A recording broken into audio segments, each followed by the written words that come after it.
اور اس کا دوسرا اکنوم یسوع مسیح ہے، بیٹا ہے جس نے تجسم لیا، جس نے جسم اختیار کیا۔ میرے عزیزو، یہ تعلیم تمام بائبل مقدس میں پائی جاتی ہے۔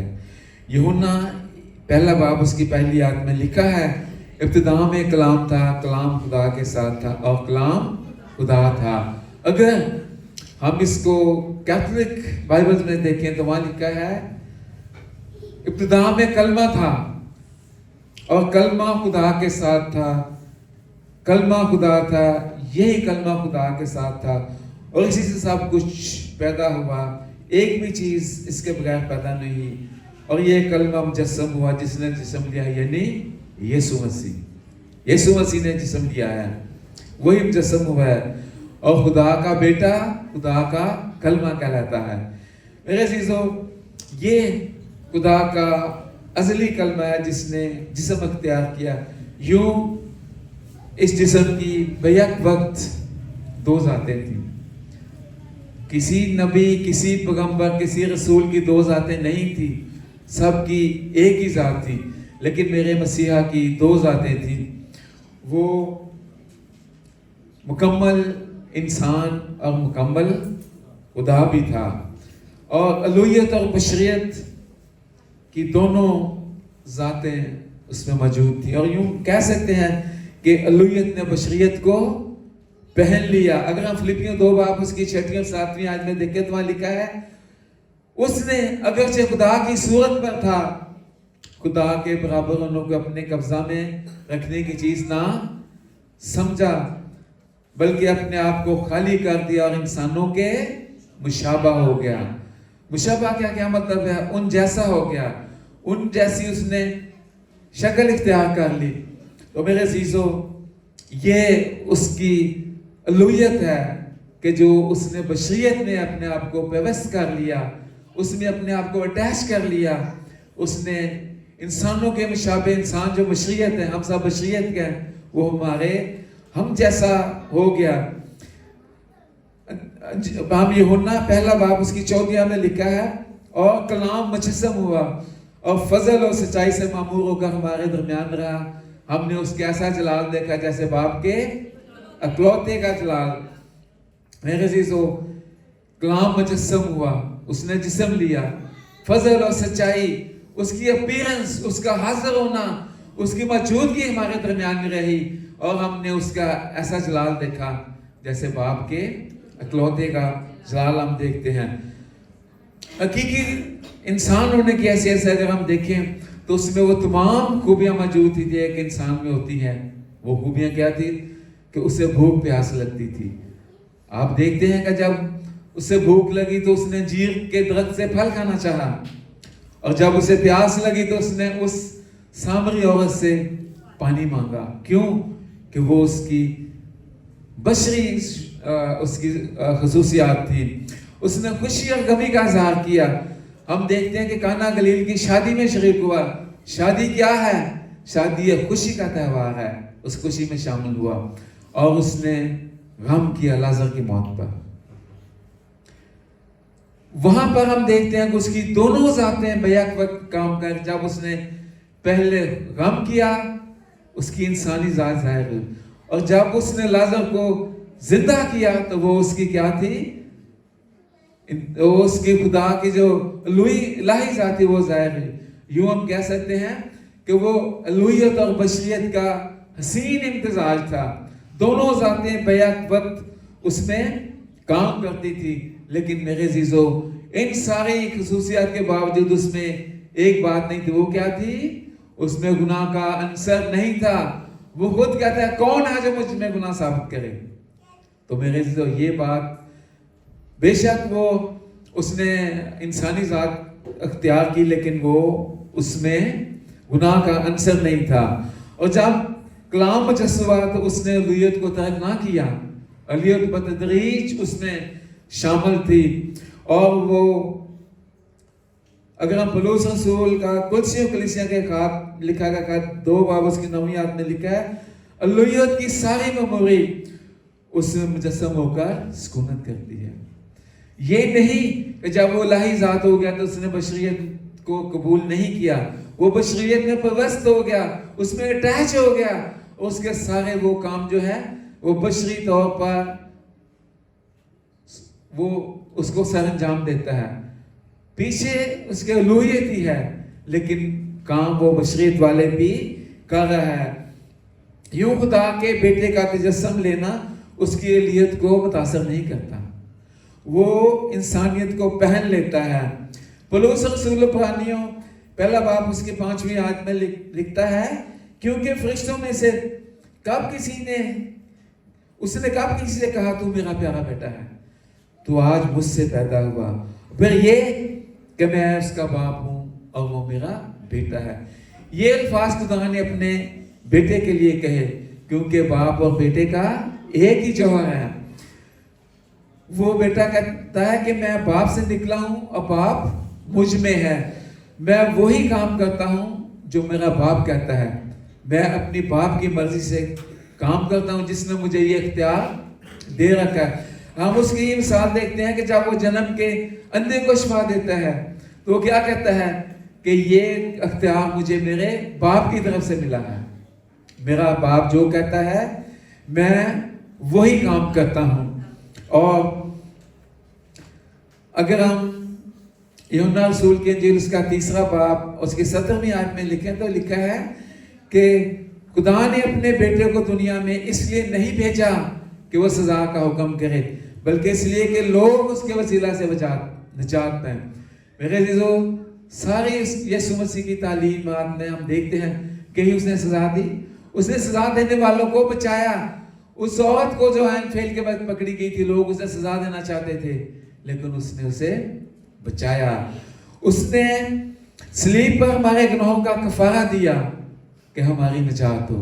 یہ باپ کا اس کے بارے میں تھا کہ اس نے نجات کے لیے اس نے اپنے بیٹے کو بھیجا اور اس نے مقدسہ مریم کے بدن سے پیدائش لے کر لوگوں کو نجات دی، اور دوسرے قانون نے جسم لے کر الوہیت اور بشریت کے دونوں کاموں کو مکمل طور پر سر انجام دیا۔ اگر آپ پیدائش 3:15 میں دیکھیں تو لکھا، خدا نے عورت کے ساتھ ایک دائمی عہد باندھا، جب آدم اور حوا نے گناہ کیا تو نجات کا وعدہ کیا، اور کیا کہا، میں تیرے اور عورت کے درمیان اور تیری نسل عورت کی نسل کے درمیان عداوت ڈالوں گا، وہ تیرے سر کو کچلے گا اور تو اس کی ایڑی پر۔ میرے عزیزو، یہ پہلی انجیل ہے جو پرانے عہد نامے میں موجود ہے۔ اور اگر ہم پرانے عہد نامے میں یسایہ 7 باب اور اس کی 14ویں آیت میں دیکھیں، لکھا ہے کہ خداوند تم کو ایک نشان بخشے گا، دیکھو ایک کنواری حاملہ ہوگی، بیٹا جنے گی، اس کا نام ایمانویل رکھیں گے، جس کا مطلب خدا ہمارے ساتھ ہے۔ پرانے عہد نامے میں جو باتیں یسوع مسیح کے بارے میں کہی تھی، نئے عہد نامے میں اس نے مکمل کیا، اس کی تکمیل کی۔ اور اگر آپ دیکھیں متی 28 باب اس کی 19 آیت میں کیا لکھا ہے، پس تم غیر قوموں میں جاؤ، ان کو شاگرد بناؤ، ان کو باپ اور بیٹے کے نام سے بپتسمہ دو، اور ان کو ان کاموں کی تلقین کرو جو میں نے تمہیں کرنے کے لیے دیے ہیں، کیونکہ میں دنیا کے آخر تک ہمیشہ تمہارے ساتھ ہوں۔ not for once, forever، ہمیشہ اس نے وعدہ کیا، اس نے اس تک اپنے بارے میں کہی کی پشین گوئی کو مکمل کیا۔ یہاں لکھا ہے کہ ایمانویل کا مطلب خدا ہمارے ساتھ ہے، تو یسوع مسیح نے اس بات کو پورا کیا، کہا کہ میں ہمیشہ تک تمہارے ساتھ رہوں گا۔ اگر ہم یہاں پر دیکھتے ہیں تو اسے ایمانویل کا لقب دیا گیا ہے۔ یہ میرے عزیزو اس کا اضافیہ یا اس کی ایک صفت کا نام ہے، لیکن جو اس میں صفات تھی ان میں سے ایک اس کا نام ہے۔ اس کا اگر ہم دیکھیں تو انسانی نام کیا رکھا گا، یسوع۔ یسوع کا مطلب ہے کہ وہ اپنے لوگوں کو گناہوں سے نجات دے گا۔ یہاں پر یہ دونوں باتیں ایک دوسرے سے کنیکٹنگ میں بڑی اہمیت رکھتی ہیں کہ ایمانویل خدا ہمارے ساتھ ہے، یسوع وہ ان کے لوگوں کو ان کے گناہوں سے نجات دلائے گا۔ کب دے گا؟ جب خدا اس کے ساتھ ہوگا تو اس کے گناہوں سے نجات دے گا نا۔ جب خدا کسی کے ساتھ ہی نہیں ہے تو کس طور سے وہ ان کو گناہوں سے نجات دے گا؟ اس لیے ایمانویل اور یسوع یہ دونوں نام ایک دوسرے سے بڑے ان کا آپس میں گہرا تعلق ہے۔ میرے عزیزو، ہم دیکھتے ہیں کہ یسوع مسیح، اگر ہم غلطیوں 4 باب اس کی 4 آیت میں لکھے ہیں تو وہاں لکھا جب وقت پورا ہو گیا تو خدا نے اپنے بیٹے کو بھیجا جو عورت سے پیدا ہوا اور شریعت کے مطابق پیدا ہوا، یعنی کلمہ مجسم ہو گیا۔ یسوع مسیح شریعت کے مطابق، شریعت کیا تھی؟ ایک عورت سے پیدائش، جو کہ تمام اس وقت رائج تھا کہ ہر ایک بچے کی پیدائش کس سے ہوتی ہے؟ ایک عورت سے ہوتی ہے، جو پرانے عہد نامے میں 3 باب 16 آیت میں لکھی تھی، اسے بھی اس نے مکمل کر دیا کہ عورت کی نسل، ابن مریم عورت کی نسل سے پیدا ہوا۔ میرے عزیزو، اور ہم دیکھتے ہیں کہ ابھی جو حوالہ ہم نے ابھی پڑھا لوکا پہلا باب اس کی 26ویں آیت میں، یہاں پر سارا واقعات آپ سارا جانتے کہ کس طور پر 6 مہینے میں ایک فرشتہ گلیل میں کہ ایک شہر ناصرت میں ایک عورت کے پاس جاتا ہے جس کا نام مقدسہ مریم ہے، اور سارا اس حوالہ میں آپ نے سنا کہ اس میں لکھا ہے کہ وہ خدا اس کے باپ داؤد کا تخت اسے دے گا اور یعقوب کے گھرانے پر اب تک بادشاہی کرے گا۔ داؤد کا تخت وہ کہاں تھا؟ میرے عزیزو، جیسا کہ ابھی ہم یہاں 2004 میں پاس صاحب یہاں پہلے رہتے ہیں، جو لوگ پہلے رہتے ہیں، جو افا ٹاور آپ دیکھتے ہیں، یہاں کسی وقت کو آپ کا بہت بڑا سٹور ہوا کرتا تھا، شاید جو لوگ پہلے جانتے ہیں۔ اسی طرح اس جگہ پر داؤد بادشاہ کا تخت ہوا کرتا تھا، کیونکہ اس وقت کیا ہوتا تھا کہ جب کسی علاقے کو فتح کرتے تھے ہر چیز کو تباہ برباد کیا کرتے تھے، اور یہ بات یہاں پوری ہوتی ہے کہ وہ اس کے باپ داؤد کا اس تخت اسے دے گا۔ اس کی پیدائش سرائے میں اسی جگہ پر ہوئی تھی جہاں کسی وقت پر اس کے داؤد بادشاہ کا تخت ہوا تھا۔ وہ کس طور پر جب ہم دیکھتے ہیں کہ کیسر اگسطس کے زمانے میں جب وہ اسم نویسی کا حکم ہوا تو پہلی اسم نویسی کوریس کے حاکم اس نے وہاں پر اس کو مکمل کیا۔ تو یوسف بھی مریم کے ساتھ گلیل کے شہر ناصرت سے داؤد کے شہر بیت لحم کو گیا، کیونکہ وہ داؤد کی نسل سے تھا، اور یہیں پر اس کے وہ پلوٹا بیٹا پیدا ہوا۔ اور میرے عزیزو، ابھی چرواہے ہیں، ابھی ٹائم بہت شارٹ ہے، تو چرواہوں کا بھی اس میں بہت ذکر ہے، بہت سے کریکٹر ہیں جو اس میں ہم دیکھتے ہیں۔ سب سے پہلے خوشی کی بشارت کن کے ذریعے پہنچی؟ چرواہوں کے ذریعے پہنچی۔ چرواہے ایک بہت اہمیت کی عمل ہے، کیونکہ یسوع مسیح کہتا ہے آئی ایم گڈ شیپرڈ، میں اچھا چرواہا ہوں۔ تو ہم چرواہوں پر اس کو نظر انداز نہیں کر سکتے، ان کی سارے اس واقعے کو کہ جس طور پر انہوں نے خداوند کی خوشخبری کی بشارت دوسرے لوگوں کو دی۔ اور دیکھتے ہیں کہ 3 مجوسی جو ہیں وہ بھی یسوع مسیح کو سجدہ کرنے آتی ہیں، 3 تحفے لے کر آتے ہیں، سونا، مور، لبان۔ میرے عزیزوں، اس وقت اور بہت سی اچھی قیمتی چیزیں تھی، بہت سے قیمتی پتھر تھے، وہ کیوں نہ لے کر آئے؟ وہ یہ 3 چیزیں کیوں لائے؟ کیونکہ یسوع مسیح کی پرسنالٹی پر یہ امپیکٹ کرتی ہیں۔ سونا اس کے بادشاہ ہونے کو ظاہر کرتا ہے، اور پیدائش سے پہلے کیا کہا گیا تھا کہ وہ داؤد کے گھرانے پر اب تک بادشاہی کرے گا، اسے بادشاہ کہا۔ مور اس کی صلیبی موت کو ظاہر کرتا ہے۔ مور جو ہے اس وقت میری بیٹیاں بیٹھی ہوئی ہیں جو نرسیز ہیں، کنتھیزیا کس لیے دیا جاتا ہے آپریشن کے وقت اسے تکلیف کم ہو، تو اسی طرح مور دیا جاتا تھا کہ تکلیف کم ہو، اور آپ کو پتا ہے کہ یسوع مسیح نے وہ پینے سے انکار کیا تھا۔ مور جو ہے اس کی صلیبی موت کو ظاہر کرتی ہے، اور تیسرا لبان اس کے کاہن ہونے کو ظاہر کرتا ہے۔ ہم دیکھتے ہیں کہ جیسے زکریا کاہن ایک ہی دفعہ اس وقت کاہن جو ہے ہیکل میں جایا کرتے تھے، لیکن یسوع مسیح تو سردار کاہن ہے، اسے کوئی وقت یا کوئی ٹائم درکار نہیں ہے، وہ کسی وقت بھی وہاں پر ہیکل میں جا سکتا تھا، وہ ہمارا سردار کاہن ہے۔ کتاب مقدس بیک وقت یسوع مسیح کو ان تینوں باتوں میں شامل کرتی ہے، اس کو اس کا اختیار دیا گیا ہے۔ اور جب